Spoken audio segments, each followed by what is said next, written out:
Hi friends, ఈరోజు ఈ వీడియోలో ఆంధ్రప్రదేశ్లో 5వ ఉచిత గ్యాస్ సిలిండర్ పథకం కోసం ఎదురు చూస్తున్న లబ్ధిదారులకు ప్రభుత్వం శుభవార్త చెప్పింది. అర్హత ఉన్న వాళ్ళందరికీ ప్రెజెంటు డబ్బులు పడుతున్నాయి. ఎవరెవరికి డబ్బులు పడతాయి, ఏ తేదీ వరకు పడతాయి ఏంటి, సో దానికి సంబంధించిన పూర్తి ఇన్ఫర్మేషన్ ఈ వీడియోలో తెలుసుకుందాం. అండ్ వీడియో మీద నచ్చితే లైక్ చేసి షేర్ చేసి సబ్స్క్రైబ్ చేసుకోండి ఫ్రెండ్స్. సో ఏమాత్రం లేట్ చేయకుండా వీడియోలోకి వెళ్ళిపోద్దాం. సో ఇటీవలే గ్యాస్ సిలిండర్ ధరపై 29 రూపాయలు పెంపు అమల్లోకి రావడంతో ప్రస్తుతం సిలిండర్ ధర దాదాపు 1000 రూపాయలు దాటింది. ఈ నేపథ్యంలో ఉచిత సిలిండర్ పథకానికి సంబంధించిన సబ్సిడీ డబ్బుల విడుదలపై ప్రభుత్వం కీలక వివరాలు వెల్లడించింది.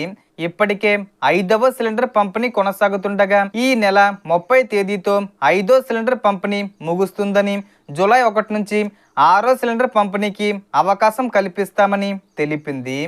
ప్రారంభంలో సిలిండరు బుక్ చేసిన వారికి సబ్సిడీ డబ్బులు త్వరగా జమ అయినప్పటికీ 3, 4, 5వ సిలిండర్లకు సంబంధించిన సబ్సిడీ ఇంకా అందని వారు చాలామంది ఉన్నారు. ప్రభుత్వం తెలిపిన వివరాల ప్రకారం ముందుగా నిధులు గ్యాస్ కంపెనీలకు విడుదలయ్యి అక్కడి నుంచి ధృవీకరణ పూర్తయిన తర్వాత లబ్ధిదారుల ఖాతాల్లో జమ అవుతుండడంతో ఆలస్యం జరుగుతుందని చెబుతుంది. ప్రస్తుతం 5వ సిలిండర్కు సంబంధించిన సబ్సిడీ డబ్బులు కూడా విడుదల చేసే ప్రక్రియ కొనసాగుతుందని సమాచారం. 4 సిలిండర్ల డబ్బులు పొందిన వారికి 5వ సిలిండర్ డబ్బులు 920 రూపాయలు ప్రజెంటు పడుతున్నాయి. కొంతమందికి అకౌంట్లో పడ్డాయి కూడా. సో ఇంకా ఎవరికైనా పడకపోతే వెయిట్ చేయండి. ఈ జూన్ 30 తేదీ వచ్చే ముందు తేదీల్లోనే ఏదో ఒక తేదీన కంపల్సరిగా మీ బ్యాంక్ అకౌంట్లో పడుతుంది. కాబట్టి అకౌంట్స్ చెక్ చేసుకుంటూ ఉండండి. ఇంకా 5వ సిలిండరు బుక్ చేసుకోలేని వారు చివరి తేదీ వరకు వేచి ఉండకుండా ముందుగానే బుక్ చేసుకోవాలని సూచిస్తున్నారు. సబ్సిడీ డబ్బులు అందకపోవడానికి ప్రధానంగా 3 కారణాలను అధికారులు సూచిస్తున్నారు. మొదటిది ఈకేవీసీ పూర్తి కాకపోవడం. ప్రతి లబ్ధిదారుడు తప్పనిసరిగా ఈకేవీసీ పూర్తి చేసుకోవాలి.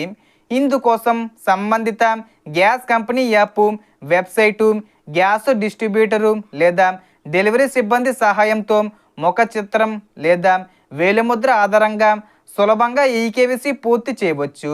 రెండోది ఎన్పిసి లింకు లేకపోవడం. ఆధార్ నెంబరు మీ బ్యాంక్ ఖాతాకు సరిగ్గా అనుసంధానం అయి ఉండాలి. 1 కంటే ఎక్కువ బ్యాంక్ ఖాతాలు ఉంటే అన్ని ఖాతాలను ఒకసారి పరిశీలించడం మంచిది. అవసరమైతే కొత్త బ్యాంకు లేదా పోస్ట్ ఆఫీస్ ఖాతా తెరిచి ఎన్పిసి మ్యాపింగు పూర్తి చేసుకోవచ్చు. మూడోది హౌస్ హోల్డింగ్ మ్యాపింగు పూర్తి కాకపోవడం. మీ రేషన్ కార్డు, గ్రామ లేదా వార్డు సచివాలయం పరిధిలో హౌస్ హోల్డింగ్ మ్యాపింగ్లో మీ పేరు నమోదై ఉందో లేదో ఒకసారి నిర్ధారించుకోవాలి.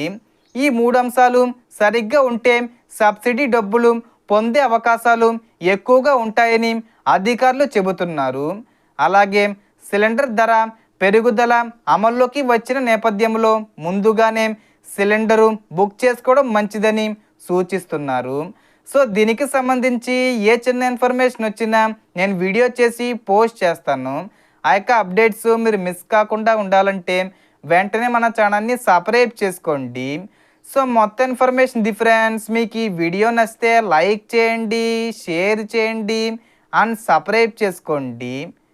Thanks for watching.